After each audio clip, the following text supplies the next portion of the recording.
আমি গিয়ে ওর সামনে দাঁড়ালাম। সে অনেকক্ষণ চুপ করে রইল।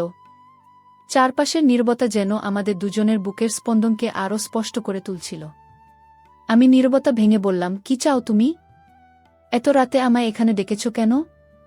তখন সে বলল, কি চাই তুমি বোঝো না? আমি বললাম না। তখন সে বলল, আমি আমার অধিকার চাই। আমি বললাম, কিসের অধিকার? তখন সে বলল, কিসের অধিকার তুমি বোঝো না? আমি বললাম না।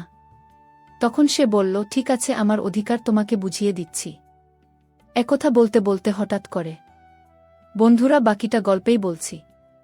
বন্ধুরা, এই রকম সুন্দর সুন্দর গল্প পেতে তোমরা আমার চ্যানেলটি সাবস্ক্রাইব করে পাশে থাকবা। বন্ধুরা, আমি সুমনা। আমাদের বাড়ির পাশেই থাকে আমার ছোটবেলার বন্ধু রাশেদ। সেই ছোটবেলা থেকেই আমরা একসাথেই খেলাধুলা করে বড় হয়েছি। রাশেদ আমার চেয়ে বেশ কিছুটা বড়। ছোটবেলায় সে আমার সকল কাজে সাহায্য করত, সব সময় আমাকে বিপদের হাত থেকে আগলে রাখত। ইদানিং রাশেদের আচরণ কেমন যেন রহস্যময় হয়ে উঠেছে। সে আমাকে দেখেও না দেখার ভান করে, আবার কখনো অনেক দূরে দাঁড়িয়ে আমার দিকে অদ্ভুত দৃষ্টিতে তাকিয়ে থাকে। সেদিন সকালে আমি যখন কলেজের জন্য প্রস্তুত হচ্ছিলাম, তখন দেখলাম সে আমার দিকে একদৃষ্টে তাকিয়ে আছে। সে যেন আমাকে কিছু একটা বলবো বলবো করেও বলতে পারল না। আমার মনে নানা রকম প্রশ্ন জাগতে লাগল। কিসের এত চিন্তা ওর মনে? সে আমাকে কি বলতে চায়, অথচ বলতে পারছে না? আমার মনে হতে লাগল ওর মনে হয়তো আমার প্রতি কোনো খারাপ উদ্দেশ্য লুকিয়ে আছে। না হলে সে কেন আমার সাথে এত অদ্ভুত আর অসংলগ্ন আচরণ করবে? আমি যখনই ওর চোখের দিকে তাকাই, সে দ্রুত চোখ নামিয়ে নেয়। কখনো বা হঠাৎ করেই আমার খুব কাছে এসে দাঁড়ায়, আবার পরক্ষণেই দূরে সরে যায়। ওর এই পরিবর্তন আমাকে রীতিমতো চিন্তিত করে তুলল। গত কয়েক মাস ধরে এই একই রহস্যময় অবস্থা চলতেছিল। আমি বুঝতে পারছিলাম না আমি কি করব বা কাকে এই কথাগুলো বলবো। আমার বান্ধবীরাও ব্যাপারটা লক্ষ্য করে বলল, রাশেদ হয়তো আমাকে কিছু গোপন কথা বলতে চায়। কিন্তু আমি ভেবে পেলাম না সে কি এমন কথা বলতে পারে যার জন্য এত লুকোচুরি। সেদিন বিকেলে আমি আমাদের বাড়ির পেছনের বাগানে একা বসে বই পড়ছিলাম। হঠাৎ দেখলাম রাশেদ ধীরে ধীরে আমার দিকেই আসছিল। আমার বুকটা অজানা আশঙ্কায় কেঁপে উঠল। সে আমার খুব কাছে এসে দাঁড়াল, ওর চোখে ছিল এক অদ্ভুত না বলা রহস্য। সে কাঁপা কাঁপা গলায় আমাকে ডাকল, সুমনা। আমি ওর দিকে তাকালাম। সে যেন অনেক কষ্ট করে কিছু একটা বলবো বলবো করে আবার থেমে গেল। তারপর একটা দীর্ঘশ্বাস ফেলে সেই স্থান থেকে দ্রুত পায়ে চলে গেল। ওর এই অদ্ভুত আচরণ আমার মনের ভেতর রহস্যের এক বিশাল জাল বুনতে লাগল। সে কি লুকাচ্ছে আমার কাছ থেকে? কেন ওর চোখে এত না বলা কথা জমে আছে? এই রহস্যের সমাধান আমাকে যে কোনো মূল্যে করতেই হবে। রাশেদের এমন রহস্যময় আচরণ আমাকে প্রতিদিন ভাবিয়ে তুলত। সে কেন আমার সাথে এত অদ্ভুত আচরণ করে, তার কোনো কুল কিনারা আমি পাচ্ছিলাম না। মাঝে মাঝে আমার মনে হতো সে হয়তো আমাকে কোনো কারণে ভয় পায় অথবা কোনো অপরাধ বোধে ভুগছে। কিন্তু পরক্ষণেই আবার দেখতাম অন্য কেউ আমার সাথে একটু জোরে কথা বললে সে ভীষণ রেগে যেত। সেদিন বিকেলে আমি বন্ধুদের সাথে বারান্দায় দাঁড়িয়ে একটু হাসাহাসি করছিলাম। হঠাৎ দেখি রাশেদ দূর থেকে আমার দিকে তীব্র দৃষ্টিতে তাকিয়ে আছে। ওর চোখ দুটো যেন অকারণে জ্বলছিল। আমি বন্ধুদের বিদায় দিয়ে বাড়ির ভেতরে এসে দাঁড়ালাম। রাশেদ আমার পথ আটকে দাঁড়াল। সে কিছু একটা বলবো বলবো করে আবার থেমে গেল। আমি বিরক্ত হয়ে বললাম, কি হয়েছে তোমার? কেন সব সময় এমন অদ্ভুত দৃষ্টিতে তাকাও? সে কোনো উত্তর দিল না, শুধু মাথা নিচু করে নীরবে দাঁড়িয়ে রইল। ওর এই নীরবতা আমার মনের সন্দেহকে আরও বাড়িয়ে তুলল। আমার মনে হলো সে হয়তো মনে মনে আমার কোনো ক্ষতি করার পরিকল্পনা করছে বা আমাকে কোনো বিপদে ফেলতে চাইছে। আমি সিদ্ধান্ত নিলাম ওকে সব সময় এড়িয়ে চলব। কিন্তু কতদিন এভাবে এড়িয়ে চলা যায়? সে ঠিকই কোনো না কোনো ছুতো আমার আশপাশে এসে হাজির হতো। কখনো আমার বই গুছিয়ে দিত, কখনো আবার আমার প্রয়োজনীয় জিনিস এনে সামনে রাখল। এই রহস্যময় লুকোচুরি খেলা আমাকে মানসিকভাবে ক্লান্ত করে দিচ্ছিল। আমি ঠিক করলাম সেই রহস্যের জাল আমাকেই ছিন্ন করতে হবে। আমি ওকে পরীক্ষা করার জন্য একটা বুদ্ধি বের করলাম। আমি দেখতে চাইলাম সে সত্যি আমার ক্ষতি চায় নাকি এর পেছনে অন্য কোনো রহস্য আছে। পরদিন সকালে আমি ইচ্ছা করেই আমার একটা প্রিয় ডায়েরি ওর বাড়ির সীমানার কাছে ফেলে রাখলাম। আমি জানত সে ওটা দেখবে এবং ভেতরে কি লেখা আছে তা পড়ার চেষ্টা করবে। আমি দূর থেকে লুকিয়ে দেখতে লাগলাম সে কি করে। রাশেদ এসে ডায়েরিটা তুলল, কিন্তু সে সেটা না খুলেই সযত্নে আমার পড়ার টেবিলে এসে রেখে গেল। ওর এই সম্মানজনক আচরণ আমাকে আরও বিভ্রান্ত করে তুলল। যদি ওর উদ্দেশ্য খারাপ হতো, তবে সে অবশ্যই ডায়েরিটা পড়ত। তাহলে কিসের এত রহস্য লুকিয়ে আছে ওর মনে? ডায়েরির ঘটনার পর থেকে আমার মনের সন্দেহ কিছুটা কমলেও রহস্যের জট একটুও খুলল না। রাশেদের চোখে সেই একই আকুলতা আমি প্রতিদিন দেখতে পাচ্ছিলাম। সে যেন একটি অদৃশ্য দেয়ালের উপাশে দাঁড়িয়ে আমার সাথে কথা বলার চেষ্টা করছে। আমি সিদ্ধান্ত নিলাম, এবার একটু ভিন্নভাবে ওকে পরীক্ষা করব। সেদিন বিকেলে আমাদের দুই পরিবার একসাথে চা খাচ্ছিল। আমি হঠাৎ করেই বললাম, আমার এক সহপাঠী আমাকে খুব পছন্দ করে এবং সে আমাকে বিয়ের প্রস্তাব দিয়েছে। কথাটা শোনার সাথে সাথে রাশেদের মুখটা ফ্যাকাশে হয়ে গেল। ওর হাত থেকে চায়ের কাপটা ফসকে পড়ে ভেঙে গেল। সে কোনো কথা না বলে দ্রুত সেখান থেকে উঠে নিজের বাড়িতে চলে গেল। সবাই অবাক হয়ে ওর যাওয়ার দিকে তাকিয়ে রইল। আমি বুঝতে পারলাম, আমার এই ছোট্ট মিথ্যা কথাটা রাশেদকে গভীরভাবে আঘাত করেছে। কিন্তু কেন? একজন বন্ধু হিসেবে তো ওর খুশি হওয়ার কথা ছিল, অথবা অন্তত ছেলেটি কেমন তা জানতে চাওয়ার কথা ছিল। কিন্তু সে এতটা কষ্ট পেল কেন? রাতে আমার ঘুম আসছিল না। আমি বারান্দায় এসে দাঁড়ালাম। দেখলাম রাশেদের ঘরের আলো তখনও জ্বলছে। সে জানালার পাশে দাঁড়িয়ে বাইরের অন্ধকারের দিকে তাকিয়ে আছে। ওর চোখে মুখে এক গভীর বেদনার ছাপ স্পষ্ট বোঝা যাচ্ছিল। পরদিন সকালে আমি ওকে একা পেয়ে জিজ্ঞেস করলাম, কাল বিকেলে হঠাৎ করে উঠে গেলে কেন? শরীর খারাপ লাগছিল? সে আমার দিকে একবার তাকিয়ে চোখ নামিয়ে নিল। তারপর মৃদু স্বরে বলল, না, কিছু না, শুধু একটু মাথা ব্যথা করছিল। ওর এই লুকোচুরি আমার কাছে এখন পরিষ্কার হতে লাগল। সে আমাকে নিয়ে অতিরিক্ত অধিকারবোধ অনুভব করে, যা স্বাভাবিক বন্ধুত্বের সীমানা পার হয়ে গেছে। সে আমাকে অন্য কারো সাথে দেখতে প্রস্তুত নয়। কিন্তু সে নিজে থেকে কিছুই প্রকাশ করবে না, এটাও আমি বুঝতে পারলাম। ওর এই না বলা কথাগুলো বের করে আনার জন্য আমাকেই কোনো একটা বড় পদক্ষেপ নিতে হবে। রহস্যের শেষ প্রান্তে পৌঁছানোর জন্য আমি মনে মনে একটা দৃঢ় পরিকল্পনা করলাম। কয়েকদিন পর রাশেদ আমাকে একটা চিরকুট দিল। তাতে লেখা ছিল, আজ বিকেলে বাড়ির পেছনের বাগানে আসিস, তোর সাথে খুব জরুরি কিছু কথা আছে। চিরকুটটা পড়ে আমার বুকটা ধুকধুক করতে লাগল। সে কি বলতে চায়? বিকেলে আমি ভয়ে ভয়ে বাগানের দিকে পা বাড়ালাম। বাগানটা বেশ নির্জন ছিল। রাশেদ একটা বড় আম গাছের নিচে দাঁড়িয়েছিল। আমাকে দেখতে পেয়ে সে একটু এগিয়ে এলো। ওর চোখে মুখে স্পষ্ট উত্তেজনার ছাপ দেখা যাচ্ছিল। আমি গিয়ে ওর সামনে দাঁড়ালাম। সে অনেকক্ষণ চুপ করে রইল। চারপাশের নীরবতা যেন আমাদের দুজনের বুকের স্পন্দনকে আরও স্পষ্ট করে তুলছিল। আমি নীরবতা ভেঙে বললাম, কি বলবে বলছিলে? এত রহস্য কেন করছো? সে একটা দীর্ঘশ্বাস ফেলে বলল, সুমনা, আমি জানি তুই আমাকে নিয়ে অনেক কিছু ভাবিস।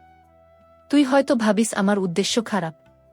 কিন্তু বিশ্বাস কর, আমি কখনো তোর কোনো ক্ষতি চাইতে পারি না। আমি অবাক হয়ে ওর দিকে তাকিয়ে রইলাম।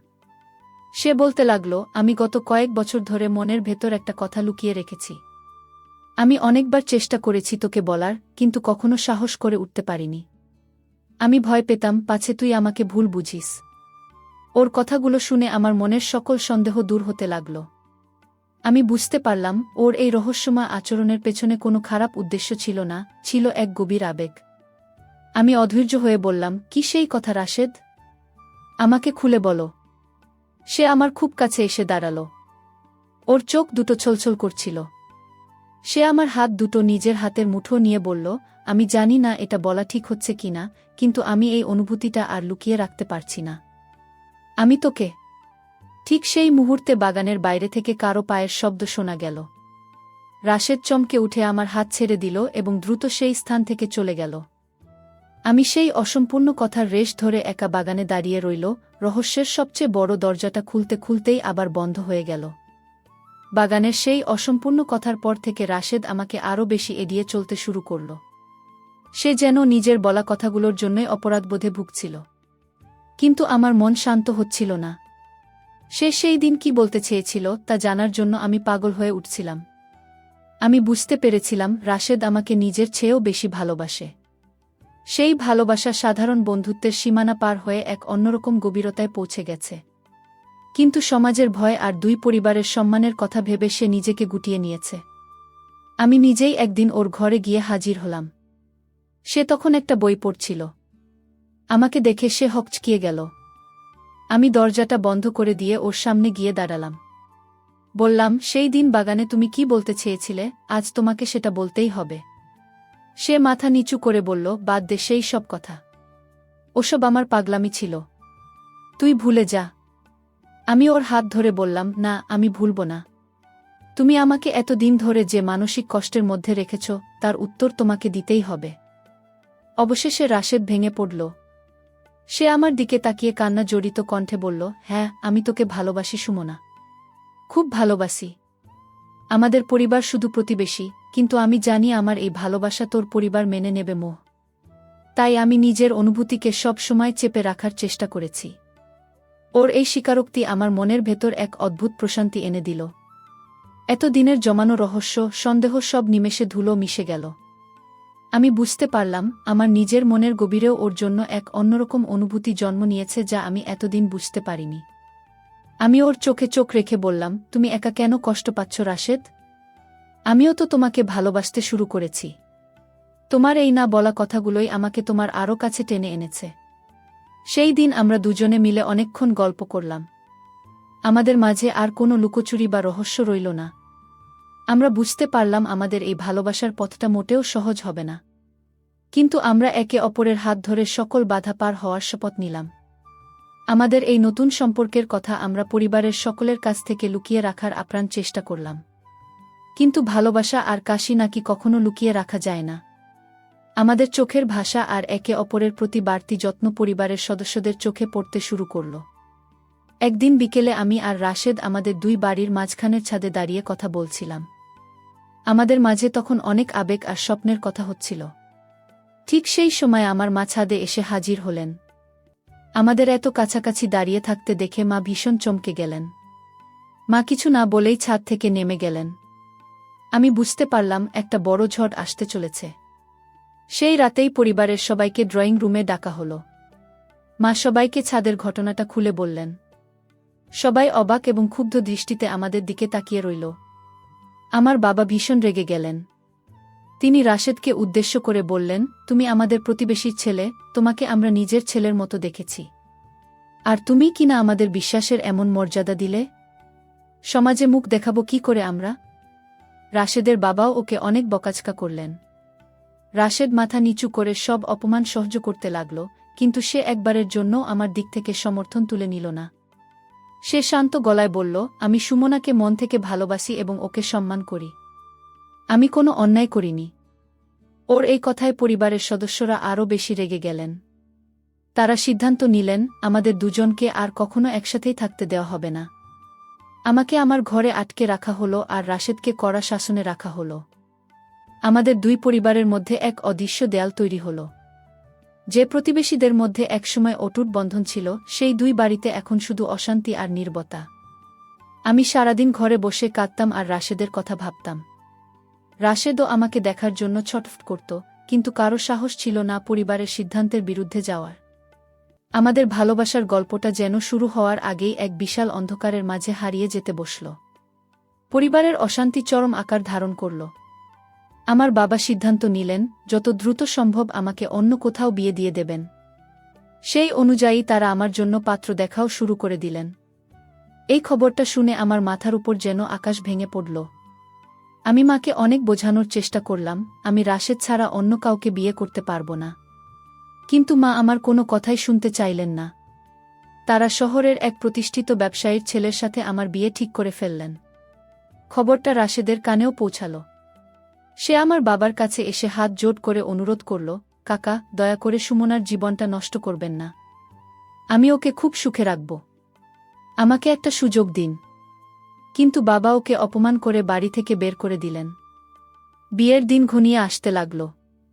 বাড়িতে বিয়ের আয়োজন শুরু হয়ে গেল। আমার মন ভেঙে টুকরো টুকরো হয়ে যাচ্ছিল। আমি বুঝতে পারছিলাম না কিভাবে এই পরিস্থিতি থেকে মুক্তি পাব। রাশেদও যেন হঠাৎ করে চুপ হয়ে গিয়েছিল। আমি ভেবেছিলাম সে হয়তো হাল ছেড়ে দিয়েছে। কিন্তু আমি জানতাম না, রাশেদের চুপ থাকার পেছনে এক গভীর উদ্দেশ্য লুকিয়ে আছে। সে ভেতরে ভেতরে এমন এক পরিকল্পনা করছিল যা আমাদের দুই পরিবারকেই তাদের সিদ্ধান্ত বদলাতে বাধ্য করবে। বিয়ের মাত্র 2 দিন বাকি।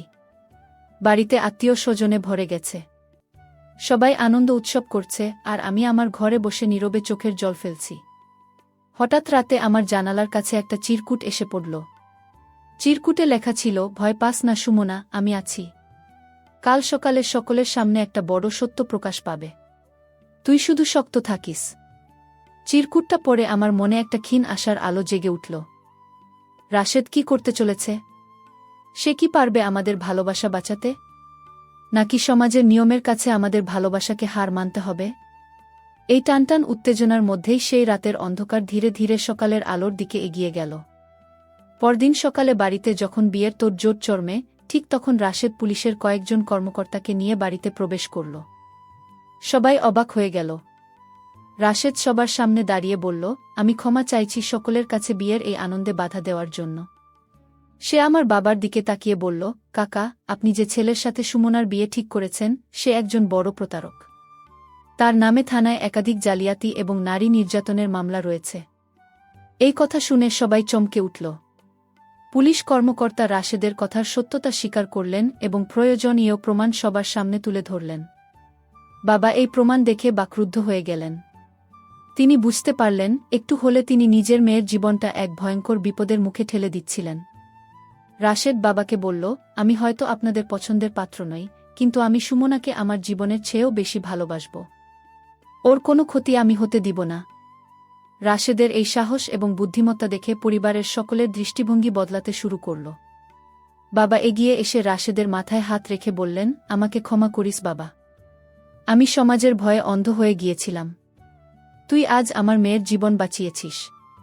তোর চেয়ে যোগ্য ছেলে সুমনার জন্য আর কেউ হতে পারে না। রাশেদের বাবাও এগিয়ে এসে আমাদের দুজনকে আশীর্বাদ করলেন। দুই পরিবারের মধ্যকার সকল ভুল বোঝাবুঝি দূর হয়ে গেল। সেই মুহূর্তেই বাড়ির বিষাদময় পরিবেশ এক পরম আনন্দের উৎসবে পরিণত হল। সেই জালিয়াত পাত্রের বদলে সেই দিনই রাশেদের সাথে আমার বিয়ের আয়োজন করা হল। অনেক ঘাত প্রতিঘাত আর রহস্যের জাল পেরিয়ে অবশেষে আমাদের ভালোবাসা পূর্ণতা পেল। দুই পরিবারের সকলের হাসিমুখের সম্মতিতে আমাদের 4 হাত এক হল। আমাদের দীর্ঘদিনের লুকানো প্রেম অবশেষে আলোর মুখ দেখল। বন্ধুরা, গল্পের শেষে আমি তোমাদেরকে একটি কথা বলতে চাই, কাউকে মন থেকে ভালোবাসলে তা একদিন না একদিন পূর্ণতা পাবেই, যদি সেই ভালোবাসা পবিত্র এবং খাঁটি হয়। বন্ধুরা, ভিডিওটি যদি তোমাদের ভালো লাগে তাহলে একটি লাইক দিন এবং চ্যানেলটি সাবস্ক্রাইব করে পাশেই থাকবেন। ধন্যবাদ।